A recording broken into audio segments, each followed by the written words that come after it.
Hello everyone, welcome back to my channel. Today we are going to do chapter 1 of class 6 geography and CRT. The topic of this chapter is the earth in the solar system. So without wasting any second, let's move on. तो first paragraph में क्या दे रखा है? How wonderful it is to watch the sky after sunset. तो सूर्यास्त के बाद आसमान को देखना कितना सुंदर दृश्य होगा, है ना? तो one would first notice one or two bright dots shining in the sky. तो पहले आप क्या नोटिस करोगे कि एक या दो जो ब्राइट डॉट्स हैं वो जो है स्काई में चमक रहे हैं, यानी आसमान में चमक रहे हैं. So you would see the number increasing.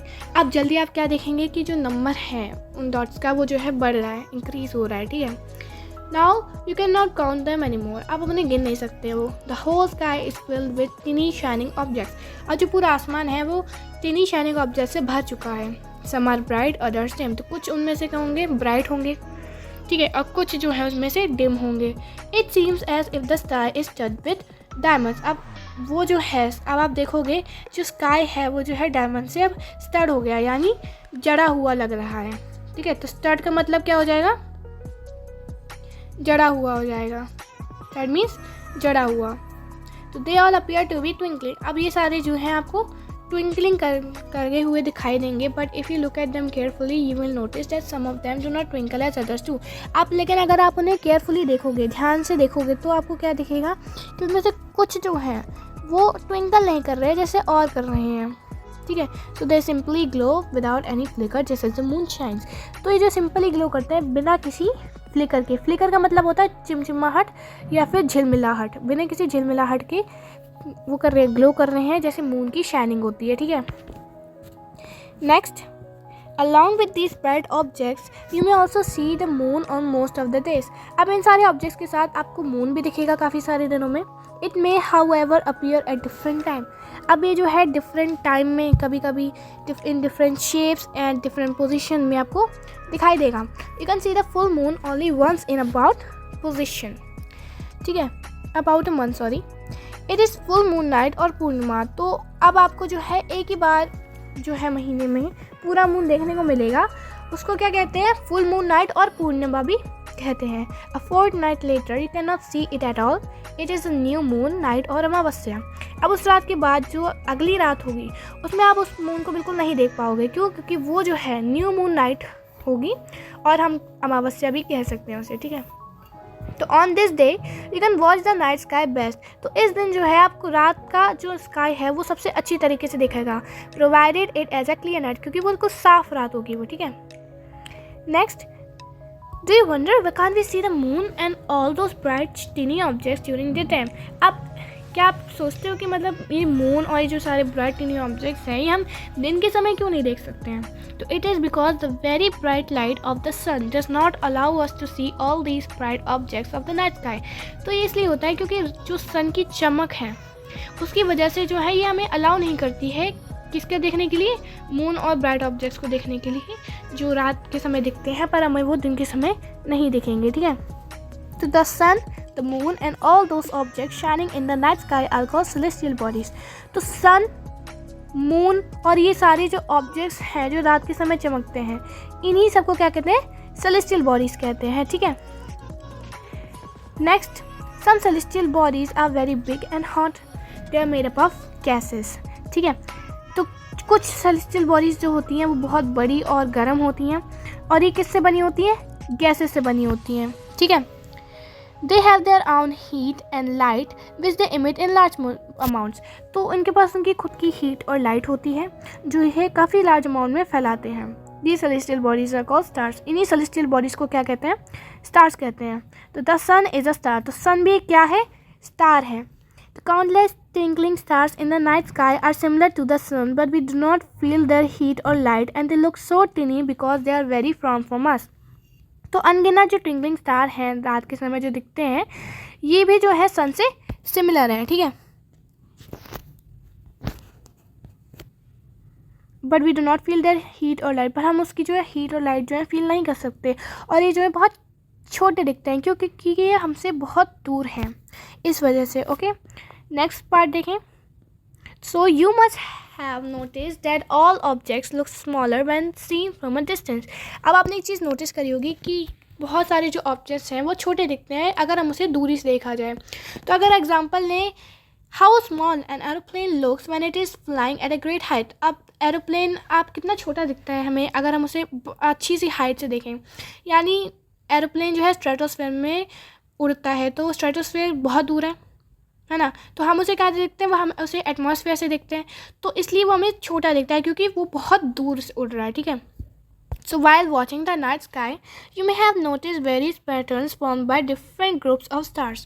These are called constellation. ठीक है। अब नेक्स्ट क्या है, तो रात के समय जो आपने नोटिस किए होंगे काफ़ी सारे पैटर्न बनते हैं, अलग अलग ग्रुप ऑफ स्टार्स बनाते हैं मतलब उन्हें, तो उन्हीं को क्या कहते हैं, कॉन्स्टेलेशन कहते हैं, ठीक है। तो one of the most easily recognisable constellation is the Saptarishi. तो एक सबसे ज़्यादा रिकॉग्नाइजेबल कॉन्स्टेलेशन है वो कौन सा है, सप्तऋषि है। सप्तऋषि यानी 7 ऋषि, और हमें इंग्लिश में बोला जाए तो सेजेस, ठीक है। तो ये ग्रुप है 7 स्टार का, और ये फिगर 1.1 में दे भी रखा है, देखिए ये 1 2 3 4 5 6 7 है ना, और ये 8, तो ये जो है ये सप्तऋषि का ग्रुप हो जाएगा, ठीक है। और ये नॉर्थ स्टार है, ये कौन सा है स्टार है, ये पोल स्टार है। पोल स्टार जो है हमेशा इंडिकेट करता है नॉर्थ स्टार को, और ये हम आगे पढ़ेंगे भी, ठीक है। तो उर्सा मेजर और big bear is one of such constellation. तो उर्सा मेजर और बिग बियर भी एक कॉन्स्टेलेशन ही है। One of the most easily recognisable constellation is Saptarishi. तो सबसे ज़्यादा जो मतलब रिकॉग्नाइजेबल कॉन्स्टेलेशन है वो कौन सा है, वो सप्तऋषि है, ठीक है। नेक्स्ट है that forms a part of Ursa Major constellation. तो ये जो किसका मतलब फॉर्म बनाता है, ये उर्सा मेजर कॉन्स्टेलेशन का ही फॉर्म बनाता है। आज someone elder in your family और neighbourhood to show you more stars planets and constellation in the sky. तो अब इसमें दे रखा है कि अपनी फैमिली या अपने नेबरहुड में से आप किसी से भी पूछ सकते हो कि आपको वो स्टार्स प्लैनेट्स और कॉन्स्टेलेशन स्काई में दिखाएं, ठीक है। Next, in ancient times, people used to determine directions during this night with the help of star. अब जो पुराने समय में जो लोग होते थे ना, वो रात के समय में जो मतलब डायरेक्शन पता करने के लिए किसकी सहायता लेते थे, स्टार्स की सहायता लेते थे, ठीक है। The North Star indicate the direction. It is also called the pole star. तो नॉर्थ, अभी मैंने आपको पहले बताया कि जो नॉर्थ डायरेक्शन पता करने के लिए लोग कौन सी स्टार की मदद लेते थे, पोल स्टार की मदद लेते थे, ठीक है। It always remain in the same position in the sky. We can see locate the position of the pole star with the help of Saptarishi. तो हम जो है लोकेट कर सकते हैं पोल स्टार के पोजिशन को किसकी मदद से, सप्तऋषि की मदद से, ठीक है। Look at figure 1.1, you will notice that. अब देखिए जैसे कि मैंने आपको बताया था ना कि ये जो है ये सप्तऋषि है, और ये जो है आप इसे देख सकते हो, ये हमें जो है नॉर्थ स्टार यानी पोल स्टार की भी डायरेक्शन बता रहा है, ठीक है। नेक्स्ट है, you will notice that if an imaginary line is drawn joining the pointer star and extended further, it will be the point of the pole star, ठीक है। तो देखा था ना कि जो एक इमेजिनरी लाइन बनाई गई है किसको जॉइन दिखाने के लिए, दर्शाने के लिए, पोल स्टार को दर्शाने के लिए, ठीक है। तो क्या आप पता कर सकते हो, तो some celestial bodies do not have their own heat and light. तो कुछ सेलेस्टियल बॉडीज ऐसी होती हैं जिनके पास उनकी खुद की हीट और लाइट नहीं होती है। They are lit by the light of the star.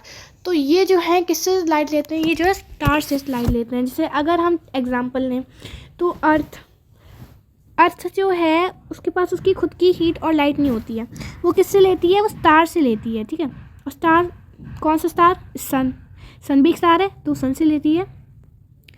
तो they are lit by the light of the star, such bodies are called planets. तो उन्हीं को क्या कहते हैं हम, प्लैनेट कहते हैं, ठीक है। तो the word planet comes from the Greek word planetai. तो ये जो प्लैनेट वर्ड है कहाँ से आया, प्लैनेटाई वर्ड से आया है, जिसका मतलब होता है वंडरर्स, ठीक है। Now the earth on which we live is a planet. तो अर्थ जिसमें हम रहते हैं वो भी क्या है, प्लैनेट है, ठीक है। तो it gets all its heat and light from the sun. तो ये सब जो है मतलब प्लैनेट्स हैं, ये सारे जो अपनी मतलब हीट और लाइट लेते हैं वो किससे लेते हैं, सन से लेते हैं, क्योंकि सन जो है हमसे बहुत ज़्यादा नियरेस्ट स्टार है, तो which is our near stars में दे भी रखा है। तो if we look at the earth from a great distance से the moon it will appear to be shining just as the moon. तो अगर हमें इसे ग्रेट डिस्टेंस से अगर अर्थ को भी देखा जाए तो ये भी जो है मून की तरह ही शाइनिंग करती हुई हमें दिखाई देगी। ठीक है, the moon that we see in the sky is a satellite. तो हमें मून जो हमें दिखता है स्काई से वो क्या है, एक सैटेलाइट है, और बोला जाए तो नेचुरल सैटेलाइट है, किसकी, अर्थ की। ठीक है, तो it is a companion of our earth and moves around it. तो ये जो है एक कंपेनियन है अर्थ का और उसके चारों तरफ ही घूमता है, लाइक अवर अर्थ, जैसे हमारे अर्थ घूमती है किसके, सन के। तो there are 7 other planet that get heat and light from the sun. और 7 और हैं प्लैनेट जो किससे लेते हैं, हीट और लाइट सन से लेते हैं। ठीक है, तो some of them have their moons too. अब उनमें से कुछ के पास उनकी खुद की मून्स भी हैं, है ना। नेक्स्ट है द सोलर सिस्टम। तो ये तो बात थी हमारी, ये हमने पढ़ा सेलेस्टियल बॉडीज़ के बारे में, कॉन्स्टेलेशंस के बारे में पढ़ा। अब बात करते हैं हम सोलर सिस्टम की। तो sun, 8 planets, satellites and some other celestial bodies known as asteroids and meteoroids. तो जैसे सन, 8 प्लैनेट्स, सैटेलाइट्स और अदर सेलेस्टियल बॉडी, जैसे हमने बात की थी स्टार्स की, है ना, एस्ट्रॉइड्स एंड मीटरॉइड्स। तो ये सारे क्या हैं, ये सारे पार्ट हैं किसके, सोलर सिस्टम के पार्ट हैं। ठीक है, अब देखिए आपको ये डायग्राम भी दे रखा होगा जिसमें क्या दिखा रहे हैं, सन है और इसके जो मतलब सारे 8 प्लैनेट्स हैं और इसकी जो है चारों तरफ घूम रहे हैं, है ना। और इसमें जो है मतलब मून्स भी बता रखा है कि किसके कितने मून्स हैं किसके पास, मतलब कितने दिन भी लेता है। और ये भी दिखा रखा है कि मतलब एक जो मतलब उनका रेवोल्यूशन कंप्लीट करने में किस प्लैनेट को कितने दिन लगते हैं। ठीक है, नेक्स्ट है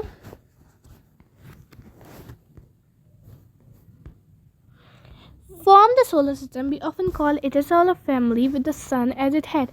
तो ये सारे मतलब सन, 8 प्लैनेट, सैटेलाइट्स, मेटेरॉइड्स, एस्ट्रॉइड्स, ये सारे जो हैं और अदर सेलेस्टियल बॉडीज़, ये सारे किस क्या कहलाते हैं, सोलर सिस्टम कहलाते हैं। और हम इसे सोलर फैमिली बोल सकते हैं, जिसमें जो हेड कौन है, सन हेड है। ठीक है, नाउ तो ये बात हो गई सोलर सिस्टम की। अब बात करते हैं हम द सन की बात करते हैं। ठीक है, तो the sun is in the centre of the solar system. It is huge and made up of extremely hot gases. तो सन जो है सोलर सिस्टम के सेंटर पे है और ये बहुत बड़ा है और किससे बना है, एक्सट्रीमली हॉट गैस, यानी सब बहुत गर्म गैसें से ये बना हुआ है। It provides the pulling force that binds the solar system. तो ये इसके पास एक पुलिंग फोर्स होती है। ठीक है, the sun is the ultimate source of heat and light for the solar system. अब जो सन है यही एक सोर्स है हीट और लाइट का इस सोलर सिस्टम के लिए। ठीक है, but that tremendous heat is not felt so much by us because despite being our nearest star. ठीक है, तो ये क्या कह रहा है कि जो सन है, जैसे कि सन सोलर सिस्टम के सेंटर में है और ये बहुत बड़ा है और ये जो बहुत ज़्यादा गर्म गैसों से बना हुआ है, ये जो मतलब एक पुलिंग फोर्स प्रोवाइड करता है। तो द सन अल्टीमेट सोर्स है लाइट और हीट का सोलर सिस्टम के लिए, जो कि बहुत अद्भुत हीट जिसे हम ज़्यादा हेल नहीं कर सकते हैं। ठीक है, तो ये जो हमारा नियरेस्ट स्टार भी है। ठीक है,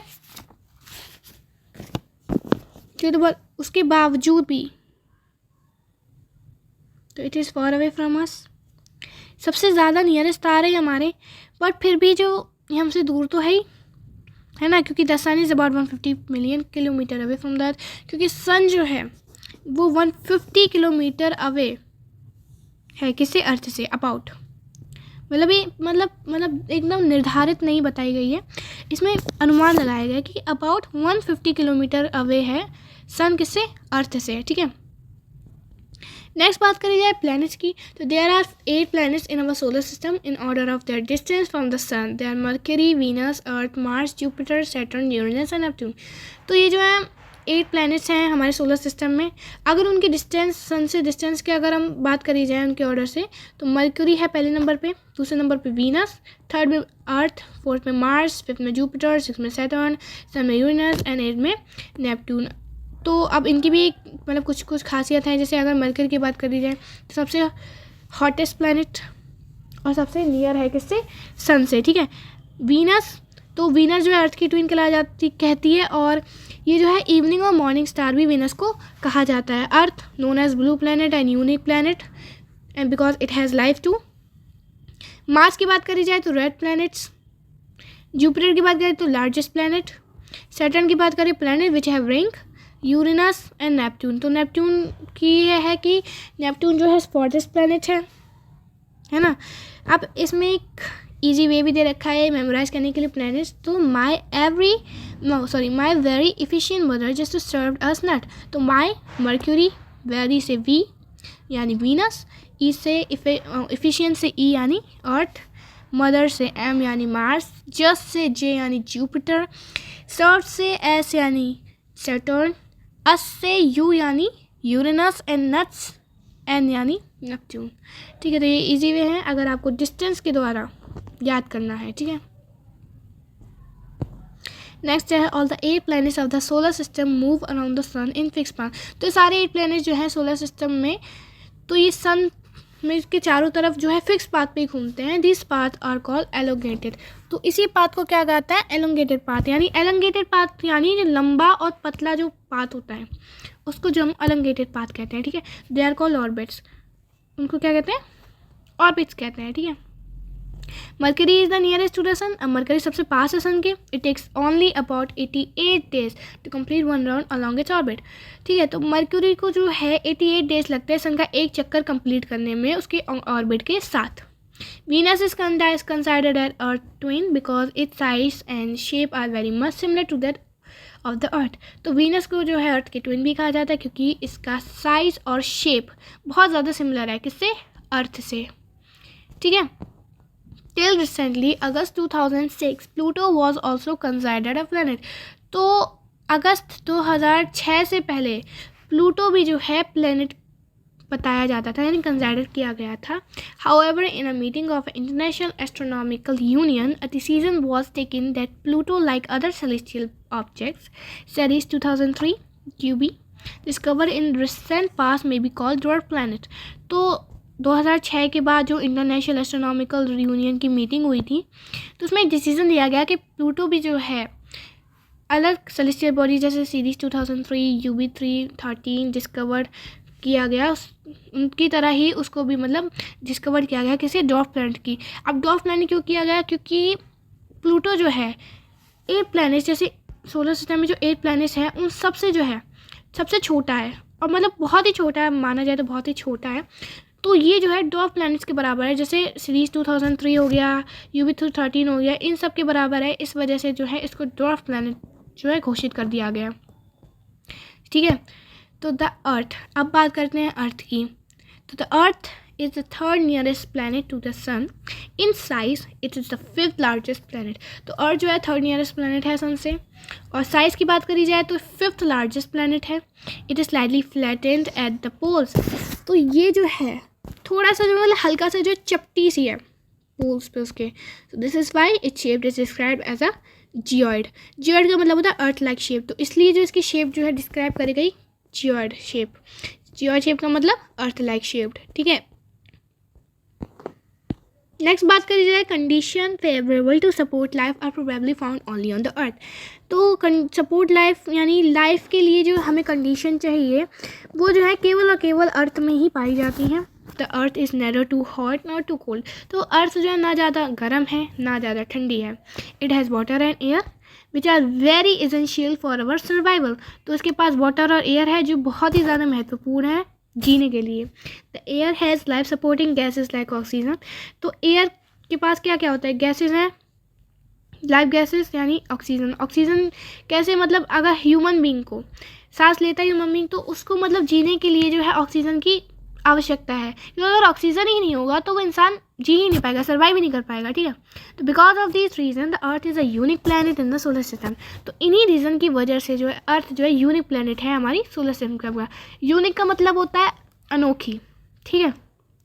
from the outer space the earth appears blue because it's 2/3 surface is covered by water. It is therefore called a blue planet.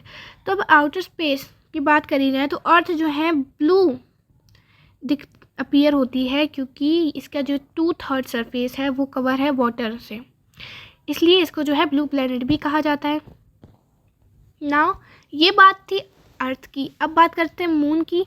तो मून की देखी जाए तो अर्थ हैज़ ओनली वन सैटेलाइट, तो हमारी अर्थ के पास केवल एक ही सैटेलाइट है, दैट इज़ द मून। कौन है वो? Moon. Its diameter is only 1/4 that of the earth. तो इसका जो डायमीटर है ये वह अर्थ की 1/4 के बराबर ही है। It appears so big because it is nearer to our planet than other celestial bodies. तो ये जो है बहुत बड़ा दिखता है इसलिए है क्योंकि ये जो है हमारे प्लैनेट से काफ़ी ज़्यादा पास है। अगर बात करी जाए और सेलेस्टियल बॉडी से तो उनसे तो काफ़ी पास है हमारा मून, इस वजह से जो है हमें वो थोड़ा बड़ा दिखता है। ठीक है,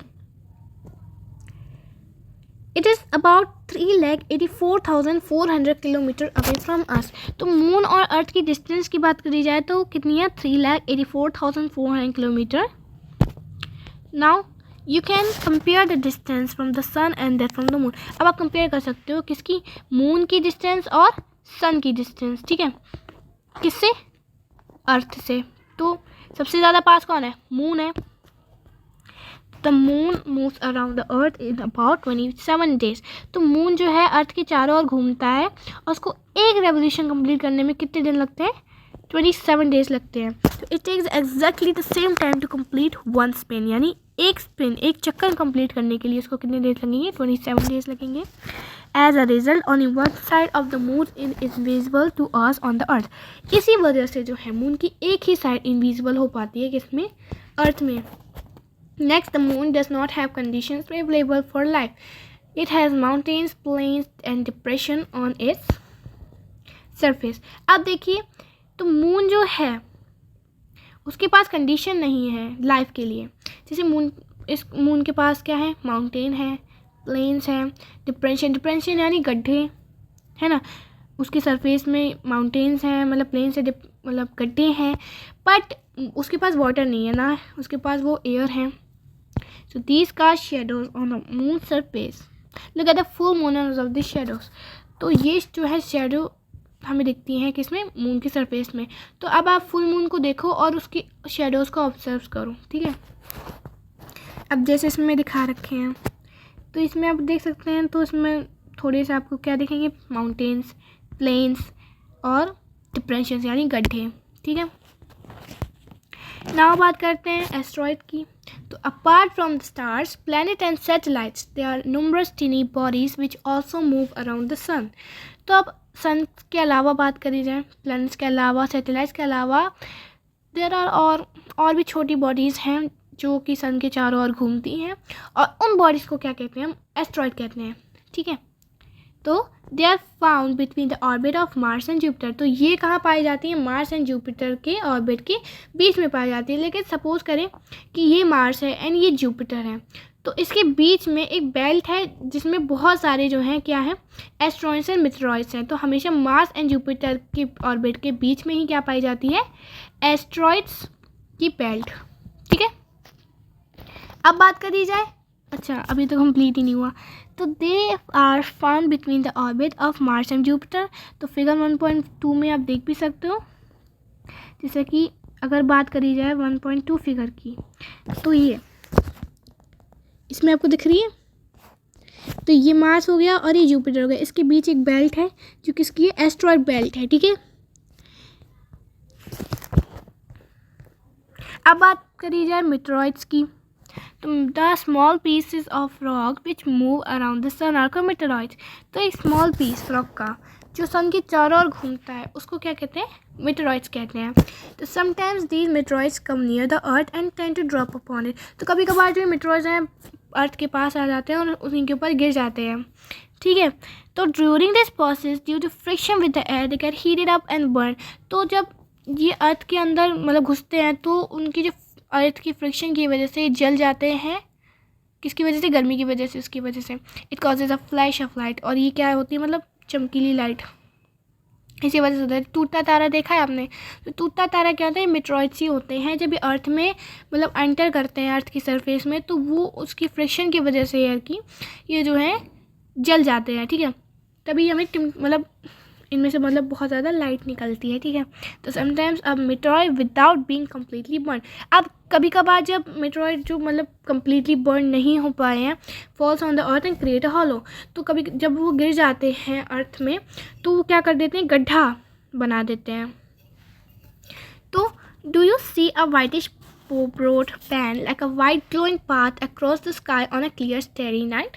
अब आपने कभी एक वाइटिश ब्रॉड बैंड देखा है जो मतलब वो लगता है मतलब वाइट ग्लोइंग पाथ की जगह स्काई में जो क्लियर मतलब साफ रात के टाइम आपको दिखाई दिया है कभी? तो it is a cluster of millions of star. तो ये जो है समूह है किसका, मिलियन ऑफ स्टार्स का क्लस्टर। क्लस्टर का मतलब होता है समूह, यानी झुंड भी बोल सकते हैं हम उसे, ठीक है। तो this band is the Milky Way, ठीक है। तो फिगर 1.6 में आप देख भी सकते हो, ये दे रखा है वाइटिश ब्रॉड बैंड, है ना। तो ये बहुत सारा मतलब मिलियंस ऑफ स्टार्स का क्लस्टर है। तो इसी को जो है क्या कहते हैं, गैलेक्सी। यही है मिल्की वे गैलेक्सी। मिल्की वे गैलेक्सी अब हमारी गैलेक्सी का नाम है। और बात कीजिएगा हमारी नेबरहुड गैलेक्सी की, तो हमारी नेबरहुड गैलेक्सी क्या है, हमारी नेबरहुड गैलेक्सी एंड्रोमेडा गैलेक्सी है, ठीक है। Next, our solar system is a part of this galaxy. अब हमारा सोलर सिस्टम भी इस गैलेक्सी का पार्ट ही है। In ancient India it was imagine to be a river of light flowing in the sky. अब जो पुराने मतलब भारत में इन एंशियंट टाइम में भारत में जो इमेजिन किया गया था, कल्पना की गई थी कि एक river of light flowing the sky. तो एक रिवर किसकी, लाइट की, बह रही है कहाँ से, आसमान से। दस इट नेम वॉज आकाशगंगा। तभी उसका जो मतलब नाम तो था क्या पड़ा था, आकाशगंगा पड़ा था, ठीक है। A galaxy is a huge system of billions of stars. तो गैलेक्सी जो एक ह्यूज सिस्टम है किसका, बिलियंस ऑफ स्टार्स का, and clouds of dust and gases. तो there are million of such galaxies that make the universe. तो बहुत millions of galaxies हैं जो क्या बनाती हैं, यूनिवर्स बनाती हैं। तो it is called to imagine how big the universe is. अब बहुत ज़्यादा डिफ़िकल्ट होता है इमेजिन करने में कि कितना बड़ा यूनिवर्स है। Scientist are still trying to find out more and more about it. अब साइंटिस्ट जो है अभी भी बहुत ज़्यादा प्रयत्न कर रहे हैं, बहुत ज़्यादा प्रयास कर रहे हैं पता लगाने के लिए कि इसके बारे में और चीज़ें पता लगाने के लिए क्या क्या है, मतलब क्या और किसी प्लैनेट में लाइफ है। तो there are so many facts, so we are not certain about its size, but we know that all of us, you and I, belong to this universe.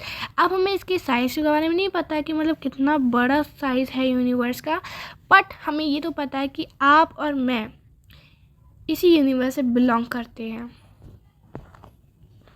ठीक है। तो इसी के साथ चैप्टर फिनिश होता है। I hope you like this video, so thanks for watching. Don't forget to subscribe. See you at next video. Bye.